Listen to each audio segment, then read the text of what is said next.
Bradley Bookout has more or less been missing in action since a meeting that fell on the 14th of March. I don't know where he's at, what the deal is, but he's been MIA. No campaigning, no door knocking, no going to events, no signs, and we've really been pushing that.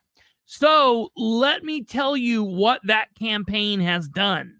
They could not stand to hear people pushing them and saying, why are you not campaigning?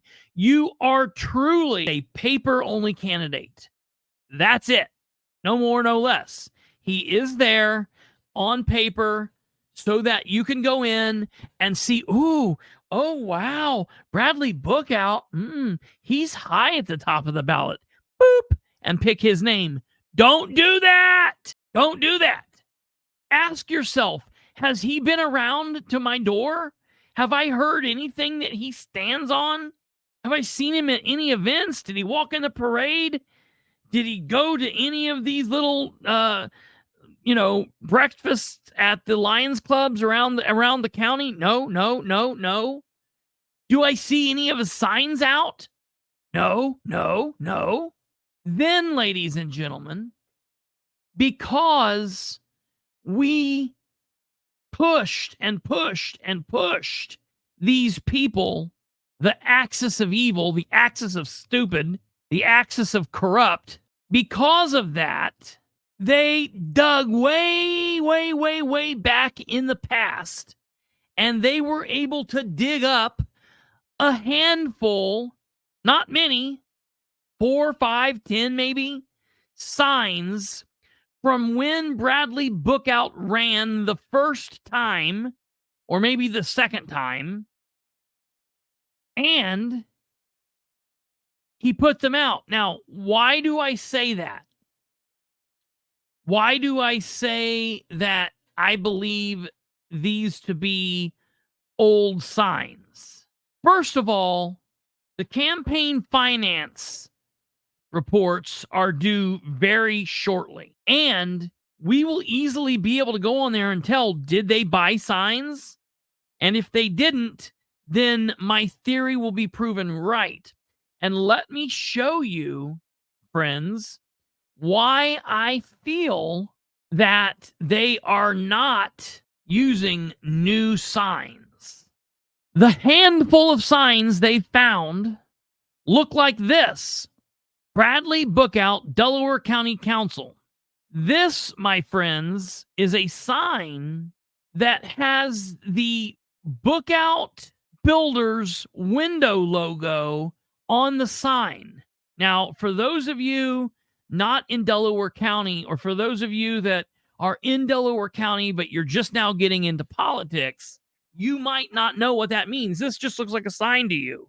But for those of us that have been around, we know that that window there at the top is a logo that he used for a company, a failed company.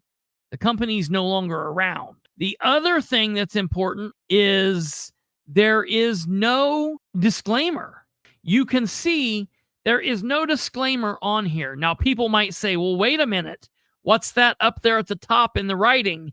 And I will show you what that is. Ladies and gentlemen, that is the information of the Gill Line, a registered trademark, patent US 5, all of that crap. So that's not the disclaimer. However, I am technically wrong.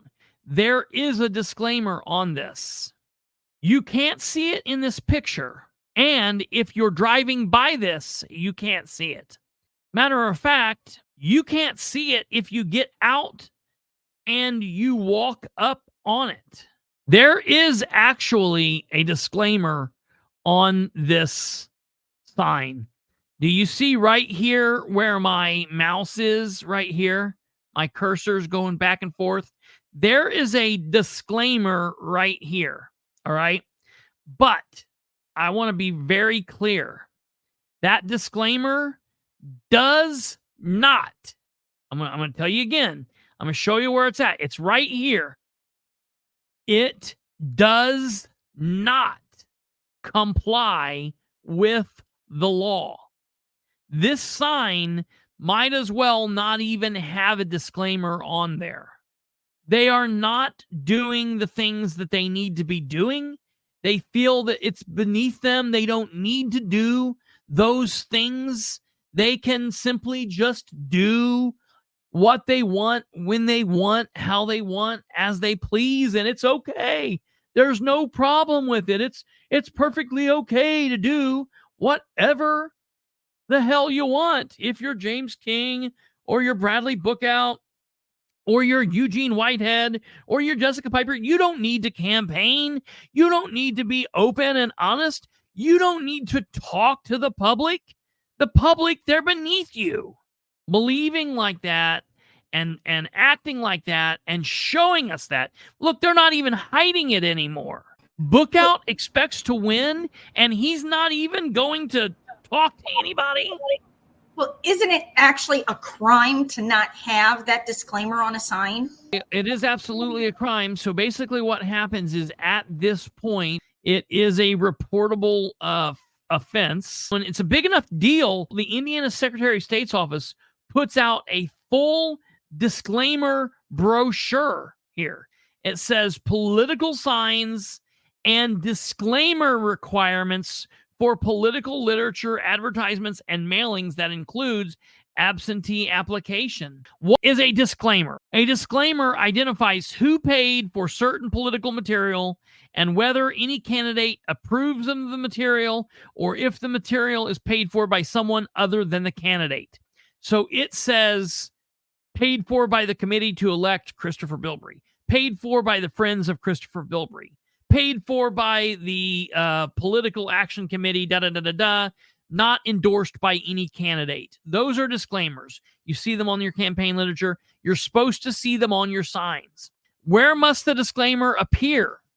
The disclaimer must appear on the front face of a billboard. However, if a mailing or other communication contains more than one page, the disclaimer can appear on either the front or the inside page. The disclaimer is not required to be placed on each page of the document. So if you get a mailer that has a front and back and they put the disclaimer on one of the front or back, that's all they need. Are the size and color contrast requirements? Yes. Listen right here. A disclaimer must be at least 7-point font, and the color of the disclaimer must contrast with the background color. The disclaimer cannot be difficult to read or easily overlooked and must be presented in a clear and conspicuous way. All right? Does this sign fall under the law? They do have a disclaimer on here. I think it's smaller than it should be, but no matter how big it is, it does not stand out and it is not viewable. Period. I'm sorry. I don't know. Maybe it was at one point, and because these signs are so old, it's faded away. That's very possible. I don't know. I'm going to tell you right here. This sign does not pass the sniff test. It's going to be interesting to see if this is handled appropriately, because I'm going to tell you where these get reported to is the election board. The election board of Delaware County. Well, we know how fair and open and impartial they are. What are they going to be willing to do about it? It's going to be interesting to see if anything happens there at all. And I'm going to ask that you please do us a favor and hit all of these things here. Hit the like button if you haven't. Subscribe if you haven't. Hit the bell. And please share the show with folks that you might feel are interested. And even if you don't think they're going to be interested, share it anyways, because this is important information that they need to know. Take care. God bless. Have a good evening. Good